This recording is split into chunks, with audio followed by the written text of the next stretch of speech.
পৃথিবীর সবচেয়ে বরকতময় ফ্যামিলির একটা ফ্যামিলি। এই ফ্যামিলি যেখানে হাত লাগাইছে ওইটা বরকত হয়ে গেছে, যেটা ধরছে মাটি সোনা হয়ে গেছে। কি বরকত! সাইয়েদনা ইব্রাহিম আলাইহিস সালামের পায়ের ছোঁয়া লেগেছিল একটা পাথরে। তিনি যখন কাবা বানাচ্ছেন আর উপরে ওঠে না, বানাতে বানাতে আন্নাগাল পায় না, বললেন আল্লাহ এবার কি করি? এই পাথরে দাঁড়িয়ে তুমি কাবা বানাও। বলা হয় যে এই পাথরটা এত শক্তিশালী ছিল, ওনার উপরে ওঠা দরকার লিফটের মতো, পাথরটা উপরে উঠে যেত, নিচে নামা দরকার নিচে নেমে যেত। আবার এই পাথরের জায়গাটাকে আল্লাহ তাআলা নামাজের মুসল্লা বানিয়ে দিয়েছেন, আমাদের জন্য নামাজের মুসল্লা। ওয়াত্তাখিযু মিন মাকামি ইব্রাহিম মুসাল্লা। আল্লাহ বললেন গোটা বিশ্বের সব মুমিনদের জন্য মাকামে ইব্রাহিমরে আমি মুসল্লা বানায়া দিলাম।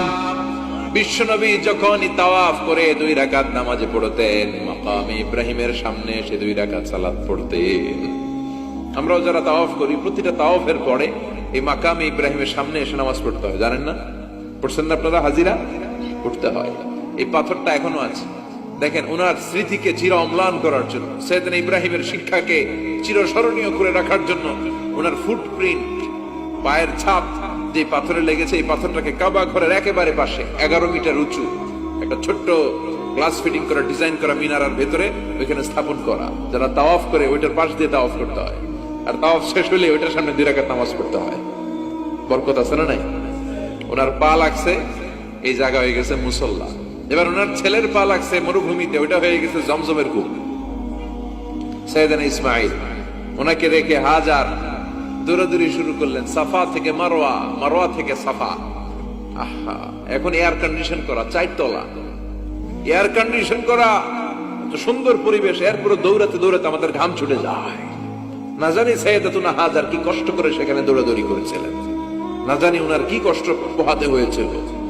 উনি সাফা থেকে মারওয়া একবার, মারওয়া থেকে সাফা একবার 7টা চক্কর দিলেন। এই 7টা চক্কর, এই দৌড়াদৌড়িটা আল্লাহর কাছে এত ভালো লেগেছে, কিয়ামত পর্যন্ত সব হাজীদের জন্য এই জায়গায় দৌড়াদৌড়ি করাটা আল্লাহ ওয়াজিব করে দিয়েছে। এটা না করলে আপনার হজই হবে না, এখানে দৌড়াদৌড়ি করা ওয়াজিব। দেখেন ওনার ওয়াইফের কাজ কত বরকতময়, উনি দৌড়াদৌড়ি করছেন, এখন আমাদের হজে যে দৌড়াদৌড়ি করা লাগে। সুবহানাল্লাহ পড়বেন না?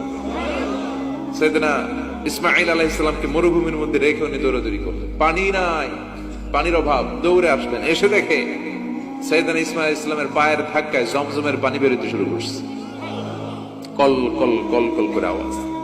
সাইয়েদনা ইব্রাহিম, ইসমাঈল, হাজার এরা আরবি ভাষা জানতেন না, এরা সুরিয়ানি ভাষার মানুষ ছিলেন। কোন ভাষা? সুরিয়ানি ভাষা। তো পানি দেখে হাজার খুব অবাক, কিরে এত সুন্দর পানি, এই পানি তো মরুভূমির বালিতে লেগে সব শুকিয়ে যাবে। পানি যাতে না শুকায় উনি বালি চারদিক দিয়ে উঁচু করে এরকম বাঁধ দিতে লাগলেন, বাঁধ দিচ্ছেন আর ওনার সুরিয়ানি ভাষায় বলতে লাগলেন ঝাপ ঝাপ, মানে হচ্ছে থাম থাম, ঝাম মানে স্টপ, থাম থাম, কেফ, আরে পানি চলে যাস না, চলে গেলে তো পানি ব্যবহার করতে পারবো না, ঝাম ঝাম ঝাম ঝাম। ওনার মুখ নিঃসৃত এই ঝাম ঝাম শব্দ দুইটা আল্লাহর এত ভালো লাগলো, কিয়ামত পর্যন্ত এই কুয়ার নাম আল্লাহ ঝমঝমের কুয়া বানায় দিলেন। এটার নাম বিইরু ঝমঝম। বিষ্ণু বললেন মা উ ঝমঝম লিমা শুরিবা লাহু, এই জমজমের পানির এত বরকত, যেই রোগের নিয়ত করে এই পানি খাবেন ওই রোগ থেকে শিফা দিবে কে? আবার বিষ্ণু বললেন ইন্নাহা তাআমু তুমিন শিফাউ সুকমিন ইন্নাহা মুবারাকা, এই জমজমের পানি গোটা বিশ্বের সব পানির মধ্য থেকে সবচাইতে বরকতের পানি। এই পানির মধ্যে রোগের জন্য চিকিৎসা আছে, মানুষের ক্ষুধা লাগলে এটার ভেতরে খাবারের উপাদান আছে। পৃথিবীর সব পানি শুধু তৃষ্ণা নিবারণ করে, শুধু জমজমের পানি তৃষ্ণাও নিবারণ করে, ক্ষুধাও নিবারণ করে। জাপানের কিছু জিওলজিস্ট, ভূতত্ত্ববিদ গবেষণা করে পেয়েছে এই পানির মধ্যে ফুড সাপ্লিমেন্টারি আছে, মানে খাদ্যের পরিপূরক। কিছু না খাই এই পানি খাইলে ক্ষুধা নিবারণ হয়ে যায়। আবার বিশ্বনবীকে যখন সিনা চাক করা হবে, মেরাজ রজনীতে সাইয়েদনা জিবরাইল বিশ্বনবীর গলা থেকে নাভি পর্যন্ত পুরোটা কেটে হৃদয়টা বের করে এই জামজামের পানি দিয়ে ধৌত করেছিলেন। তার মানে এই ফ্যামিলি যেইখানে হাত লাগাইছে ওইখানে বরকত আছে না নাই? যেখানে হাত ওইখানে বরকত। বাবা পা লাগাইছে মাকাম ইব্রাহিম, ছেলে পা লাগাইছে জমজমের কুয়া, হাজার দৌড়াদৌড়ি করেছে, আস-সা'য়ু বাইনা সাফা ওয়াল মারওয়া হজের মধ্যে ওয়াজিব করে দিয়েছে কে? আবার আল্লাহ বললেন ওয়াজআলনা ফি যুররিয়াতিহিন নুবুওয়াতা ওয়াল কিতাব, আমি খুশি হয়ে এই ইব্রাহিমের বংশের মধ্যে নবুয়ত দিয়েছি, আবার কিতাবও দিয়েছি। সুবহানাল্লাহ বলেন। তিনি নবুয়ত দিয়েছেন। পৃথিবীতে যত নবী আসছে সব সাইয়েদনা ইব্রাহিমের নাতিপুতি। সব কি বিশ্বাস হয় না? এই পৃথিবীতে যত পয়গম্বর এসেছেন তার 99.99% নবীরাই ওনার ছেলে আর নাতিপুতি। চিল্লায় পড়েন আল্লাহু আকবার। এজন্য ওনারে বলা হয় আবুল আম্বিয়া, father of the all prophets, সব নবীদের বাবা। ওনার বয়স যখন 86 তখন আল্লাহ সাইয়েদনা ইসমাইলকে দিলেন। বয়স যখন 100 তখন সাইয়েদনা ইসহাক আলাইহিস সালামকে আল্লাহ দিলেন। এইদিকে ইসমাইল, এদিকে সবাই বলেন এদিকে, এদিকে সবাই বলেন এটা ইসহাক। পৃথিবীতে যত নবী এসেছে সব ইসহাকের চ্যানেলে এসেছে। সাইয়েদনা ইসহাক আলাইহিস সালামের চ্যানেলে এসেছে। সাইয়েদনা ইসমাইলের চ্যানেলে নবী নাই, কোন নবী নাই, নবী ছাড়া চ্যানেল। আর এখানে যত হাজার হাজার লক্ষাধিক নবী এসেছে সব নবী ইসহাক আলাইহিস সালামের চ্যানেলে যারা এসেছে সব নবীরা অন্যান্যদেরকে বলে যাইতো, তার উম্মতকে বলে যেত যে সবশেষে একজন নবী আসবে, তিনি হবেন সর্বশ্রেষ্ঠ নবী, তিনি হবেন সর্বশ্রেষ্ঠ নবী।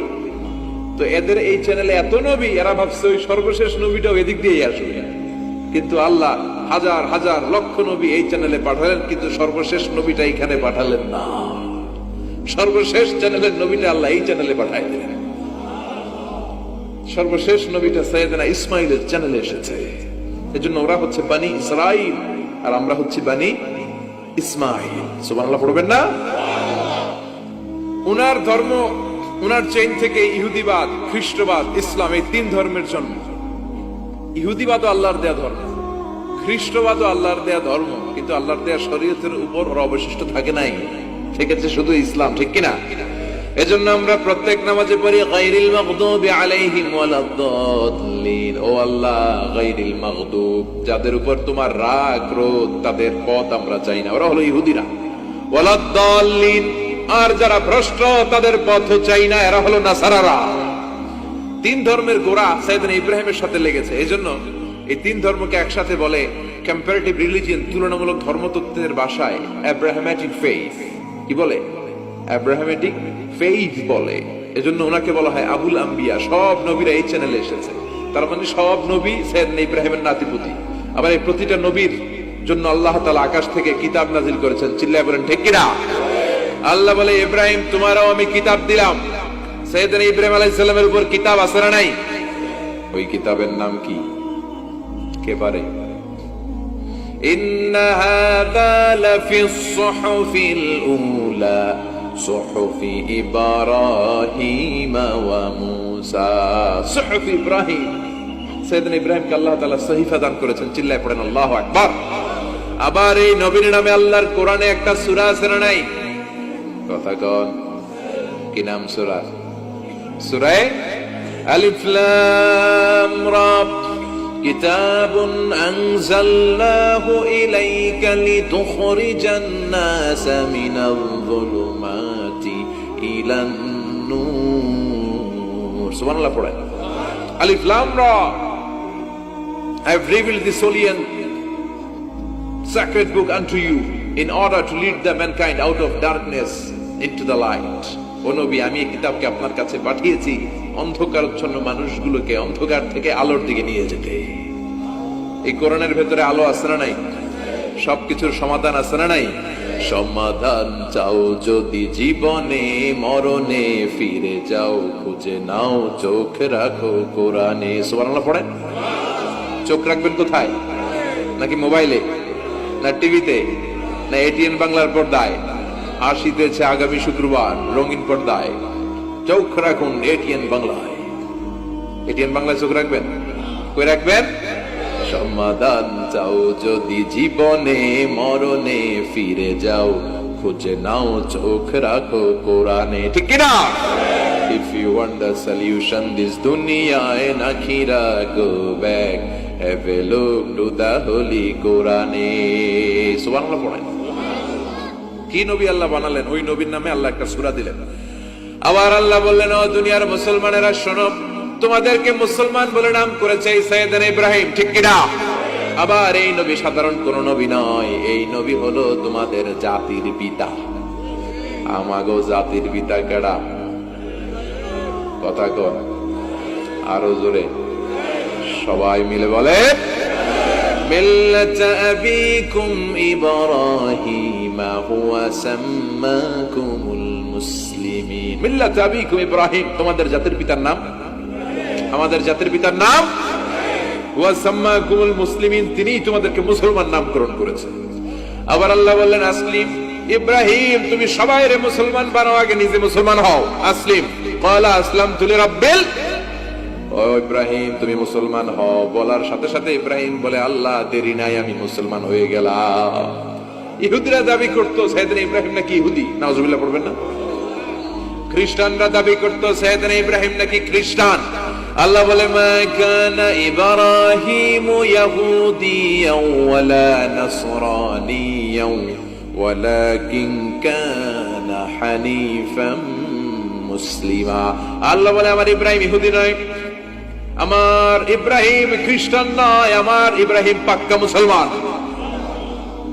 হানিফান মুসলিমা, পাক্কা মুসলমান, ওনার ইসলামে কোনো সন্দেহ। এজন্য আল্লাহ খুশি হয় ওনার একটা উপাধি দিলেন, উপাধিটা হলো লা হালিম। ইন্না ইব্রাহিম লা হালিমুন আওয়াহুম মুনিব, আমার ইব্রাহিম সহনশীল, আমার ইব্রাহিম ভদ্র। সুবহানাল্লাহ বলেন।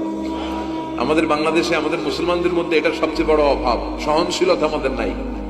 কথা কয়, নিজে যেটা বুঝি ওইটাই। আমি তাবলীগ করি, আমি মনে করি আমি হক, বাকি সব বাতিল। এই সমস্যাগুলো বাগেরহাটে আছে না নাই? হ্যাঁ, আমি যদি জামাত ইসলাম করি, আমি মনে করি আমি হক, বাকি একটা দলর আমি হক বলতে চাই না, আছে না এরকম? আমি আহলে হাদিস, সো আমি হক, আর বাকি যা আছে সব বাতিল। আমি কওমি, তো আমি ভালো, আলিয়া সব খালিয়া। কথা কর। আবার আমি আলিয়া, আমি ভালো, কওমিয়া সব শেষ। এই ঠেলাঠেলি এই দেশে আছে না নাই? এক ইসলাম, এক নবী, এক কোরআন, এরপরে সহনশীলতা নাই। সে অন্য নেশাবে পড়ুক, সে অন্য মতদর্শে হোক, সে তো আমার ভাই। সবচেয়ে বড় পরিচয় সেও মুসলিম, আমিও মুসলিম। এই চিন্তাটুকু নাই। আল মুমিনুনা ইখওয়া, ব্রাদারহুড, ভ্রাতৃত্বের এই বন্ধনটা আমাদের মধ্যে নাই। আমরা একে অপরকে গালিগালাজ করতে দেরি করি না, একটু চিন্তা করি না। কাফের বলে ফতোয়া দিতেও দেরি করি না। কথা কয়, ফতোয়া আছে না নাই? কয় তুই কাফের 10 কারণে, তুই কাফের 20 কারণে, তোর দাদা কাফের, তোর নানা কাফের, তোর পীর সাহেব হুজুর কাফের, আছে না নাই? তোর এই কাফের পীর সাহেব মারা গেলে, এই পীর সাহেবের যে কবরে শোয়ানো হবে, ওই কবরের উপরে যে ঘাস উঠবে, ওই ঘাস যে গরু খাবে, ওই গরুর যে দুধ খাবে, ওইটাও কাফের, আছে না নাই? খালি ফতুয়াবাজি। আল্লাহ বললেন আমার ইব্রাহিম ফতুয়াবাজি করে নাই। ইন্না ইব্রাহিম লা হালিমুন আওয়াহুম মুনিব, আমার ইব্রাহিম ছিল সহনশীল, ভদ্র একজন নবী। চিৎকার করে বলতে হবে ঠিক কি না? আবার আল্লাহ বললেন আমার ইব্রাহিমকে আমি খলিল উপাধি দিয়েছি। ইত্তাখাযাল্লাহু ইব্রাহিমা খলিলা, আল্লাহ বললেন গোটা বিশ্বের মধ্য থেকে কাউরে আমি খলিল বলে গ্রহণ করি নাই, একমাত্র ইব্রাহিমকে ছাড়া। ইব্রাহিম আলাইহিস সালামকে ছাড়া কাউরে আল্লাহ খলিল বানাইছে? খলিল মানে বন্ধু, খলিল মানে, সবাই বলেন খলিল মানে। সাইয়েদনা ইব্রাহিমকে বানাইছেন খলিল, আর বিশ্বনবীকে বানাইছেন হাবিব। বিশ্বনবীর কি বানাইছে? আর সাইয়েদনা ইব্রাহিম খলিল। বাপ বেটা, একজন খলিল একজন হাবিব। বাপ কা বেটা সিপাহী কা ঘোড়া, কুছ না হতো থোড়া থোড়া, ঠিক কি না? বাপ ভালো তার বেটা ভালো, তাই মা ভালো তার ঝি, গাই ভালো তার দুধ ভালো রে, দুধ ভালো তার ঘি। বাবা যদি ভালো হয় ছেলে ভালো, মা যদি ভালো হয় মেয়ে ভালো, গাই যদি ভালো হয় দুধ ভালো, দুধ ভালো তো ঘি ভালো। কথা বলেন। যেমন বাপ তেমন বেটা। বাবা হলেন খলিল, ছেলে হলো হাবিব। খলিল মানেও বন্ধু, হাবিব মানেও বন্ধু। খলিল মানে এমন বন্ধু যেই বন্ধু আল্লাহরে খুশি করার জন্য কাজ করে। কথা বুঝতে হবে। খলিল মানে এমন বন্ধু যেই বন্ধু আল্লাহরে খুশি করার জন্য কাজ করে। আর হাবিব মানে এমন বন্ধু যেই বন্ধুরে খুশি করার জন্য আল্লাহ নিজেই কাজ করে। কার দাম বেশি?